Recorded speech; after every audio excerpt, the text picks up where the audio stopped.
Hello all, welcome back to my stories. Jagruti engineering చదివి IT కంపెనీలో ఉద్యోగం చేస్తోంది. కట్నాలు తీసుకోవడాన్ని ఇవ్వడాన్ని వ్యతిరేకిస్తుంది. పెళ్లి సంబంధాలు చూస్తున్నప్పుడు కట్నం తీసుకోను అన్న అబ్బాయినే చేసుకుంటానని వాళ్ళ అమ్మ లతతో చెప్పింది. లత కూడా అందుకు సమ్మతించింది.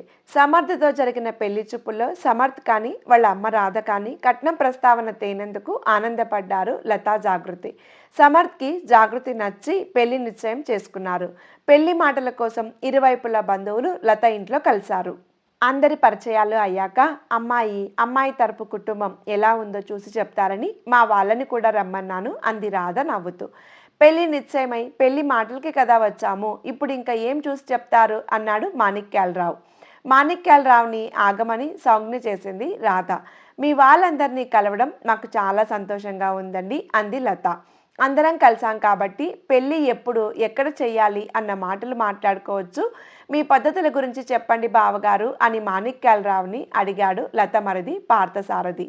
ఆయనకేమీ తెలియదు. మా తమ్ముడు దామోదరం పురోహితుడు కదా, మా పద్ధతులు లాంఛనాల గురించి బాగా తెలుసు. చెప్పరా దామోదరం అంటూ దామోదరం వైపు చూసింది రాధ. దామోదరం తన లాల్చీ జేబులో నుంచి ముక్కుపొడి డబ్బాని తీసి లాంఛనాలు పద్ధతుల గురించే కదా మాట్లాడుకుందాం అని నశాలానికి తగిలేలా ముక్కుపొడిని పీల్చి పిలకముడి వేస్తూ, మా వాణ్ణి ఎంబీఏ వరకు చదివించింది మా అక్క. దానికోసం ఎంతో కొంత ఖర్చు అయి ఉంటుంది కదా, ఏమంటారు పార్థసారథి గారు అన్నాడు దామోదరం. పార్థసారథిని సూటిగా చూస్తూ, కట్నం అడుగుతున్నారా వీళ్ళు అన్న అనుమానం వచ్చి ఏం సమాధానం చెప్పాలో తెలియక లత వైపు చూశాడు పార్థసారథి. లత తన చేతిలో ఉన్న పర్సులో నుంచి కొంత డబ్బు తీసి మాణిక్యాలరావుకి ఇవ్వమని పార్థసారథి చేతిలో పెట్టింది. మాకేమీ వద్దండి, ఇలాంటివి ఇప్పుడేం పెట్టుకోకండి అన్నాడు మాణిక్యాలరావు. అబ్బాయికి గిఫ్ట్గా ఇస్తున్నాం అన్నయ్య గారు, తీసుకోండి అంది లత. గిఫ్ట్ అన్నారు కాబట్టి తీసుకుంటాం. మా అబ్బాయిలో ఏదో వెల్తి ఉంది, అందుకే ఏమీ తీసుకోకుండా పెళ్లికి ఒప్పుకున్నారు అని అనుకుంటారు అందరూ అంటూ పార్థసారథి చేతిలోని డబ్బు తీసుకొని బ్యాగులో పెట్టుకుంది రాధ. తర్వాత అక్క కొడుకు నాగేశ్వరరావు వైపు చూసింది. నాగేశ్వరరావు ఒక్కపొడి నములుతూ, అబ్బాయికైనా గిఫ్ట్లు, కష్టపడి కన్న తల్లికి తోడబుట్టిన దానికి లేవా, ఎక్కడో లెక్క సరిపోవడం లేదే పిన్ని అన్నాడు రాధని చూస్తూ. రాధ నవ్వుతూ, మా నాగేశం లెక్కలు మాస్టారు కదా, వాడికి అన్నిటికీ లెక్క సరిపోవాలి అంది లతతో. లత ఇరుక్కుంటూ డబ్బు తీసి, ఇవి మీకు, మీ అమ్మాయికి, మీకు నచ్చినవి ఏమైనా తీసుకోండి వదిన గారు అంటూ కొంత డబ్బు తీసి రాధ చేతిలో పెట్టింది లత. కట్నం తీసుకున్నానన్న చెడ్డ పేరు నాకు వద్దు, ఇది నా కూతురికి ఇచ్చేస్తాను అని తీసుకున్న డబ్బుని బ్యాగ్లో పెట్టుకుంది రాధ. అబ్బాయి అత్తగారు ఆడపడుచు కానుకలు అయ్యాయి. మరి పెళ్లిలో అబ్బాయికి పెట్టేవాడి సంగతి ఏమిటి అన్నాడు నాగేశ్వరరావు. వాళ్ళు ఇవ్వవలసిన ఉంగరం, గొలుసు, వెండి కంచం, గ్లాసు, వెండి జందెం ఇవన్నీ ఎలాగో ఇస్తారు. వాళ్ళ అల్లుడికి ఇంకా ఏమేమి ఇవ్వాలనుకుంటున్నారో వాళ్ళ ఇష్టం, మనమేమీ అడగం, ఇస్తే కాదనడం వెటకారంగా నవ్వుతూ అన్నాడు దామోదరం. అబ్బాయికి మీరు అడిగినవన్నీ పెళ్లిలో పెడతాం వదిన గారు అంది లత. బాబోయ్, మేమేమీ అడగలేదు, మీరే మీకు కాబోయే అల్లుడికి పెట్టుకుంటున్నారు, చెప్పడం మర్చిపోయాము. పెళ్లిలో బిందెలు ఆడపడుచులకి వెళ్తాయి, మంచివి పెట్టండి. ఇంకా మాకు పెట్టే బట్టలు కంచి కానీ ధర్మవరం కానీ వెళ్ళి కొందాం అంది రాధ నవ్వుతూ. అంతవరకు అందరి మాటలు వింటూ సోఫాలో చారుబడి కూర్చున్న మరదలు అనసూయను చూసింది రాధ. అనసూయ వెంటనే నిటారుగా కూర్చొని, అమ్మాయికి పెద్దగా బంగారం ఏమీ చేయించినట్టు లేరు, చెవులకి మెడకి అంత చిన్నవి పెట్టుకుంటుంది అని అడిగింది లతని.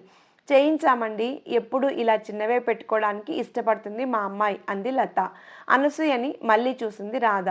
ఏమున్నాయో ఏమో చూస్తేనే కదా తెలిసేది అంది అనసూయ. జాగృతికి ఉన్న బంగారాన్ని తెచ్చింది లత. బంగారాన్ని కళ్ళ అర్పకుండా చూస్తూ, అమ్మాయికి ఏం నగలున్నాయో చూసి దాన్ని బట్టి మేము పెట్టవలసినవి పెడదామని అనుకున్నారు మా వదిన గారు, అందుకే అడిగాను, ఏమీ అనుకోకండి అక్కయ్య గారు అంది అనసూయ లతతో. మాట మధ్యలో తన పేరుని తెచ్చిన అనసూయని కోపంగా చూస్తూ, ఏమీ అనుకోర్లే, అమ్మాయికున్న బంగారం సరిపోతుంది, మేమేమీ పెట్టక్కర్లేదన్నమాట అయితే అంది రాధ నవ్వుతూ. రాధ మాట తీరికి ఒకరినొకరు చూసుకున్నారు లత చెల్లెలు రుక్మిణి, లత తోటికోడలు లలిత. వచ్చిన వాళ్ళందరూ మాట్లాడారు. నేను ఏదో ఒకటి అడగకపోతే బాగుండదేమో అనుకున్న రాధ అక్క కోడలు సరిత, మీరందరూ జాగృతిని ఏమని పిలుస్తారు ఇంట్లో? నా చెల్లెల్ని మేము ఏమని పిలవాలి అంటూ జాగృతి పక్కన వచ్చి కూర్చుంది. రాణి అని పిలుస్తాము. మా ఇంట్లో పుట్టిన మొదటి అమ్మాయి. మీరు కూడా అలానే పిలవచ్చు అన్నాడు పార్థసారథి. ప్రశ్న అడిగిన సరితని కోపంగా చూస్తూ మా ఇంటికి వచ్చాక ఇంక రాణి ఏంటి అంది రాధ. పోనీ లక్ష్మి అని పిలవండి. ఇంక నుండి మా అమ్మాయి మీ ఇంటి లక్ష్మి కాదా? మా రుక్మిణిని కూడా మేం లక్ష్మి అనే పిలుస్తాం అన్నాడు రుక్మిణి భర్త కృష్ణమూర్తి. మా అమ్మాయి మా ఇంటి లక్ష్మి, ఇంటికి వచ్చేది కోడలు అంతే అంది రాధ. జరుగుతున్నదంతా చూస్తున్న జాగృతికి కోపం చిరాకు పెరిగిపోయాయి. కానీ అంతమంది పెద్దవాళ్ళు ఎదురుగా ఏమీ మాట్లాడలేక మౌనంగా ఉండిపోయింది. సమర్థ్ అయినా ఏమైనా మాట్లాడొచ్చు కదా అనుకొని సమర్థ్ని చూసింది. జరుగుతున్న దాంతో తనకేమీ సంబంధం లేనట్టు మౌనంగా తలదించుకొని కూర్చున్నాడు సమర్థ్. జాగృతి అక్కడ ఉండలేక లేచి లతని లోపలికి తీసుకువెళ్ళి, నన్ను కట్నం తీసుకొని వాళ్ళకి ఇచ్చి చేస్తానన్నారు, దీన్నే నా కట్నం ఇవ్వకపోవడం తీసుకోకపోవడం అంటారు అని అడిగింది. గట్టిగా మాట్లాడకు, వాళ్ళందరూ వింటారు. మనం దీని గురించి వాళ్ళు వెళ్ళాక మాట్లాడుకుందాం అంది లత. వాళ్ళు వెళ్ళాక ఇంకా మాట్లాడుకోవడానికి ఏముంటుంది? నేను చదువుకున్నాను, సంపాదిస్తున్నాను. అయినా కట్నం ఎందుకు ఇవ్వాలి? చదువుకోకపోయినా సంపాదించకపోయినా ఇవ్వక్కర్లేదు. ఏమీ చేతకాని వాళ్ళలాగా మీరే అమ్మాయిని కట్నాన్ని ఇచ్చి చెయ్యాలా? ఏం వాళ్ళ అబ్బాయికి అమ్మాయి అక్కర్లేదా అంది జాగృతి కోపంగా. ఉష్, మనం తర్వాత మాట్లాడుకుందాం అన్నాను కదా అని చెప్పి బయటికి వెళ్ళిపోయింది లత. దామోదరం పెళ్లి రోజుని నిశ్చయించాక తీసుకున్న కానుకలతో సంతోషంగా వెళ్లారు సమర్థ్ తరపు వాళ్ళు. జాగృతికి కాబోయే అత్తగారు ఎవరు ఎంత మాట్లాడాలో ముందే నిర్ణయించినట్టుంది.